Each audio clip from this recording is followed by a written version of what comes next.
ఐబొమ్మ నిర్వాహకుడు ఇమ్మడి రవిని కూకట్పల్లిలో అరెస్ట్ చేశారు సిసిఎస్ పోలీసులు. నిన్న ఫ్రాన్స్ నుంచి హైదరాబాద్కు వచ్చాడు ఇమ్మడి రవి. కరేబియన్ దీవుల్లో ఉంటూ ఐబొమ్మ వెబ్సైట్ నిర్వహిస్తున్నాడు. వెబ్సైట్ నిండా తెలుగు సినిమాల పైరసీ, ఓటీటీ కంటెంట్ ఉంది.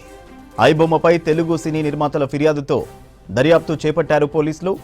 భార్యతో విడాకులు తీసుకుని ఒంటరిగా ఉంటున్నాడు ఇమ్మడి రవి. దమ్ముంటే పట్టుకోండంటూ పోలీసులకు సవాల్ చేశాడు.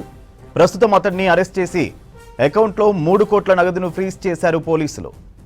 డీటెయిల్స్ అనిల్ లైవ్ లో అందిస్తారు. అనిల్, ఐబొమ్మ నిర్వాహకుడు ఇమ్మడి రవి అరెస్ట్ కి సంబంధించి అప్డేట్స్ ఏంటి? సూర్య, ఇమ్మడి రవి ఐబొమ్మకు సంబంధించి ఏదైతే వెబ్సైట్ ఉందో సో ఆ ఐబొమ్మకు సంబంధించినటువంటి పైరసీలో ఒక వ్యక్తిగా గుర్తించినట్టు తెలుస్తుంది. దాదాపు అంటే ఇతడు నిర్వాహకుడని చెప్తున్నప్పటికీ కూడా పోలీసులు అధికారికంగా నిర్ధారించాలి. ఇటు ఫ్రాన్స్ నుండి నిన్న హైదరాబాద్కి వచ్చిన క్రమంలో సిసిఎస్ పోలీసులు ఈరోజు ఉదయం కూకట్పల్లిలోని ఒక అపార్ట్మెంట్లో ఇతన్ని అరెస్ట్ చేశారు. ఇందులో ముఖ్యంగా చూడొచ్చు, మనం 2019 నుండి కూడా విడుదలైనటువంటి టాలీవుడ్ సినిమాలు, ఎక్కువగా టాలీవుడ్ కంటెంట్కి సంబంధించే ఈ ఐబొమ్మ అంటూ, తర్వాత బొప్పం టీవీ అంటూ కూడా ఇందులో మొత్తం కూడా పైరసీ చేసి ఆ సినిమా కంటెంట్ అంతా కూడా మంచి అంటే గతంలో ప్రింట్లా కాకుండా సో డిస్టర్బ్ లేకుండా క్లియర్ ప్రింట్ను కూడా ఈ ఐబొమ్మ అండ్ బొప్పం టీవీతో రూపాంతరం చెంది సో ఇందులో పూర్తిగా కూడా ఆ సినిమాలు పెట్టేవాడు. వీటితో పాటు కొన్ని ఓటీటీ ప్లాట్ఫామ్ వేదికగా నడిచేటువంటి కంటెంట్లను కూడా ఇందులో పెట్టేవాడు. ముఖ్యంగా ఆ తెలుగు ఫిలిం కామర్స్ ఇచ్చినటువంటి ఫిర్యాదు మేరకు, ఎందుకంటే దాదాపు ఇందులో 65 పైగా కూడా 65 సినిమాలకు పైగాతో పాటు ఇంకా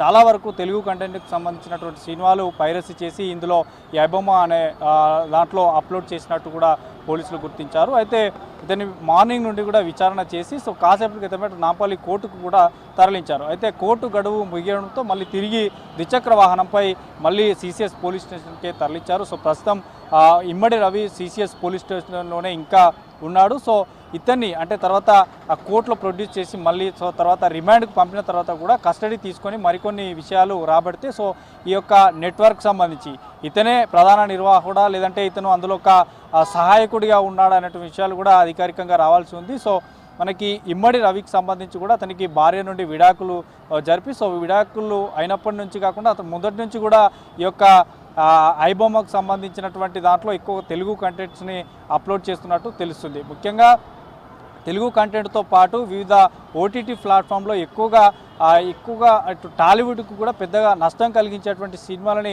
అప్లోడ్ చేసినట్టు తెలుస్తుంది. ఇక మరోవైపు ఇతను విదేశాల్లో ఉంటూ కూడా ఎక్కువగా ఈ ఓటీటీకి సంబంధించినటువంటితో పాటు కొన్ని తెలుగు సినిమాలను కూడా అప్లోడ్ చేసినట్టు తెలుస్తుంది. అయితే మరోవైపు ఇటు సిసిఎస్ పోలీసులు కూడా చాలా ఇతనిపై ఎప్పటి నుంచో ట్రాకింగ్ చేస్తున్నారు, ఎప్పుడో అబ్జర్వేషన్లో ఉంచి ఇతని అదుపులోకి తీసుకున్నట్టు తెలుస్తుంది. సో మరిన్ని విషయాలు అంటే ఇతనికి సంబంధించి నెట్వర్క్ కానీ హ్యాండర్లకు సంబంధించి కానీ ఇతనికి ఎక్కడెక్కడ సహాయకులుగా ఉన్నారు, ఇతడే ప్రధాన నిర్వాహకుడు అయితే సో ఇది ఎప్పటి నుంచి మొదలు పెట్టాడంటూ కూడా చెప్పారు. ఎందుకంటే గతంలో కూడా పోలీసులకే ఇతను సవాల్ విసిరాడు, దమ్ముంటే పట్టుకోండి అంటూ కూడా మనకి పోస్టులు చేసినటువంటి ఘటనలు కూడా చూసాం. సో అట్లాంటి వ్యక్తిని సిసిఎస్ పోలీసులు అదుపులోకి తీసుకున్నారు, అరెస్ట్ చేశారు. కాబట్టి సో మరిన్ని విషయాలు అతని కస్టడీ అంటే రిమాండ్ తర్వాత కస్టడీ తీసుకుంటే మరింత మంది అరెస్టులకు కూడా అవకాశం ఉంటుంది. ఎందుకంటే ఇప్పటికే ఇందులో పూర్తిగా 5గురిని అరెస్ట్ చేసినట్టు తెలుస్తుంది. ఇంకా ఇతన్ని విచారిస్తే ఇతనికి సంబంధించినటువంటి నెట్వర్క్ హ్యాండ్లర్లు సో అందరూ కూడా అరెస్ట్ అయ్యేటువంటి అవకాశం ఉంటుంది. ఎక్కువగా బయట నుంచి వేరే